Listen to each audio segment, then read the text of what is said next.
آسمان سے خون برسا، صبح کے وقت گھڑے مٹکے اور برتن خون سے بھرے ہوئے پائے گئے۔ جس پتھر کو اٹھایا جاتا اس کے نیچے تازہ خون پایا جاتا۔ جب اس اونٹ کو ذبح کیا اور آگ پہ رکھا تو اس کا گوشت آگ کی طرح سرخ بن گیا، اور جب اس کو پکایا گیا تو وہ کڑوا ہو گیا۔ سر مبارک کے آتے ہی اس کے گھر کے در و دیوار سے خون بہنے لگا۔ جب اس طرف توجہ کی گئی تو اس نے پوچھا، یہ عورت کون ہے؟ 3 دفعہ اس نے اپنا یہ سوال دہرایا مگر کسی نے کوئی جواب نہیں دیا۔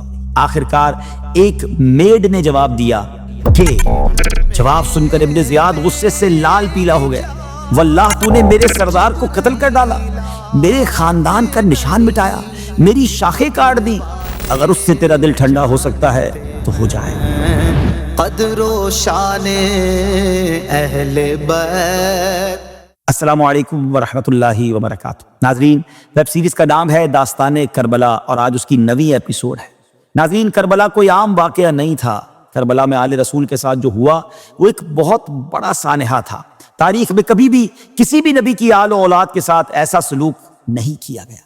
ظالم یزیدیوں نے جب امام علی مقام امام حسین کو بے دردی سے شہید کر دیا اور آپ کے سر مبارک کو جسم اقدس سے جدا کر دیا تو صرف زمین ہی نہیں کانپی بلکہ کئی عالم اس واقعے سے متاثر ہوئے۔ تاریخ کی کتابوں میں آتا ہے کہ جس وقت امام مظلوم رضی اللہ تعالیٰ عنہ کو شہید کیا گیا، آسمان سے خون برسا۔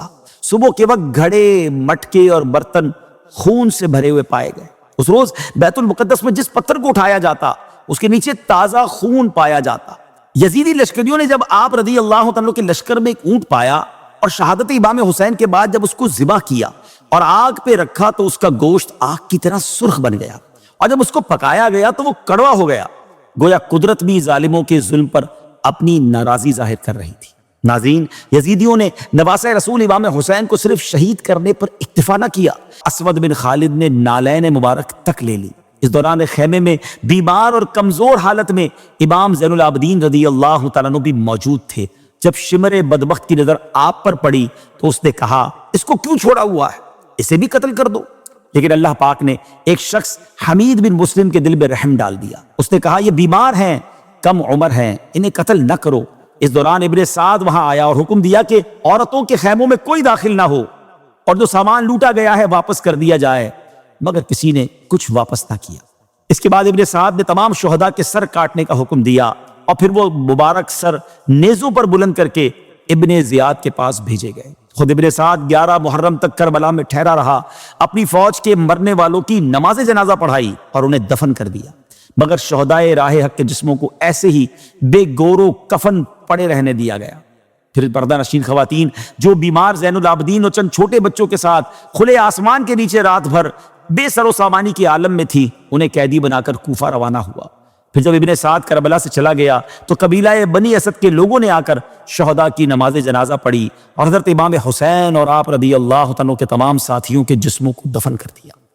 ناظرین، امام علی مقام اور دیگر شہداء کے سر مبارک خولی بن یزید اور حمید بن مسلم کے ساتھ ابن زیاد کے پاس بھیجے گئے۔ ابن زیاد کوفہ کے گورنر ہاؤس میں بیٹھا تھا اور لوگوں کو محل میں آنے کی عام اجازت تھی۔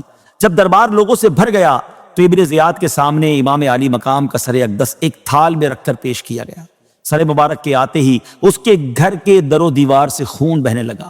اس وقت ظالم ابن زیاد کے ہاتھ میں ایک چھڑی تھی جس سے وہ بار بار آپ رضی اللہ تعالیٰ کے لبوں اور دانتوں کو مار رہا تھا۔ اس کے بعد اہل بیت کے دوسرے افراد ابن زیاد کے سامنے پیش کیے گئے، جن میں امام حسین کی بہن حضرت زینب رضی اللہ تعالیٰ عنہا بھی موجود تھی۔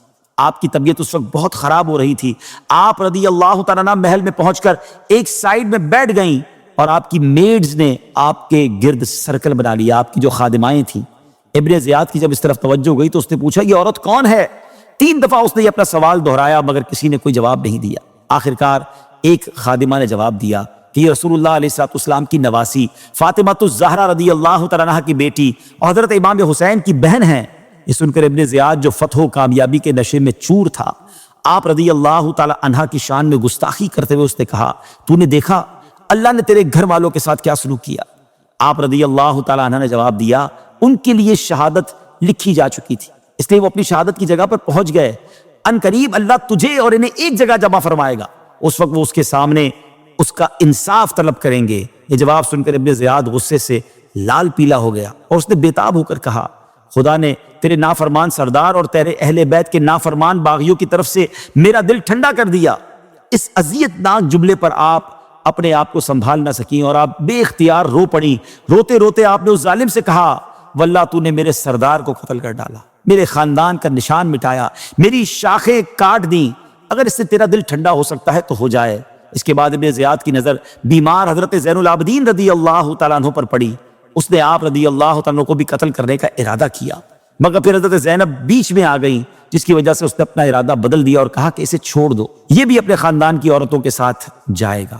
ناظرین، اس کے بعد سر انور کو یزید کے پاس لے جانے کے لیے شام کی طرف روانہ کیا گیا۔ دوران سفر سر مبارک سے عجیب و غریب کرامات ظاہر ہونے لگیں۔ جب امام مظلوم کا سر مبارک اس ظالم یزید کے پاس پہنچا، یزید کے ہاتھ میں اس وقت ایک اسٹک تھی، وہ اس اسٹک سے، اس لکڑی سے سر مبارک کو چھونے لگا۔ اس وقت وہاں پر ایک کرسچن بادشاہ روم کا سفیر موجود تھا۔ وہ سر مبارک کے ساتھ یہ سلوک دیکھ کر حیران ہو کر کہنے لگا ہمارے یہاں ایک آئرلینڈ کے چرچ میں عیسیٰ علیہ السلام کے گدھے کے خر کا نشان ابھی تک محفوظ ہے، ہم ہر سال دور دور سے اس کی طرف حج کی طرح جاتے اور منتیں مانتے ہیں اور اس کی ایسی رسپیکٹ کرتے ہیں جیسے تم اپنے کعبے کی۔ تم نے اپنے نبی کے بیٹے کے ساتھ یہ سلوک کیا، میں گواہی دیتا ہوں کہ تم لوگ باطل پر ہو۔ ایک یہودی نے کہا مجھ پر اور داؤد علیہ السلام میں 70 پشت کا فاصلہ ہے، یہود اس وجہ سے میری رسپیکٹ کرتے ہیں اور تم نے خود اپنے نبی کے بیٹے کو قتل کیا۔ حیرانی سے اس نے یہ الفاظ کہے۔ خیر ناظرین، امام علی مقام رضی اللہ تعالیٰ عنہ کے سر مبارک کے بارے میں ہم نے کل سن لیا تھا کہ حضرت فاطمہ الزہرا کے پہلو میں اسے دفن کیا گیا۔ اس کے بارے میں تاریخ کی کتابوں میں اختلاف بھی ہے، بعض کے نزدیک جسم مبارک کے ساتھ ہی سر مبارک بھی دفن کیا گیا تھا۔ اہل بیت کے مدینہ پہنچنے کا واقعہ یہ ہے کہ یزید نے حضرت نعمان بن بشیر رضی اللہ تعالیٰ عنہ، جو حضرت مسلم بن عقیل کے کوفہ میں آنے کے وقت کوفہ کے گورنر تھے اور پھر آپ رضی اللہ تعالیٰ عنہ پر سختی نہ کرنے کی وجہ سے گورنری سے ہٹا دیے گئے تھے، انہیں بلوا کر یزید نے ان کی نگرانی میں اہل بیت کی خواتین اور حضرت امام زین العابدین رضی اللہ تعالیٰ عنہ کو مدینے بھجوا دیا۔ ناظرین، آج کے لیے اتنا ہی۔ اگلے ایپیسوڈ میں ہم انشاءاللہ یزیدیوں کے انجام کے بارے میں سنیں گے۔ کہتے نا ہر ظلم کا انجام برا ہے۔ آئیے اگلے ایپیسوڈ میں پھر آپ سے ملاقات ہوگی، جب تک کے اجازت دیجیے۔ السلام علیکم ورحمۃ اللہ وبرکاتہ۔ میں نے یحییٰ بن زکریا کے بدلے 70,000 کو مارا اور اے محبوب تمہارے نواسے کے بدلے 70,000 اور 70,000 یعنی 1,40,000 کو ماروں گا۔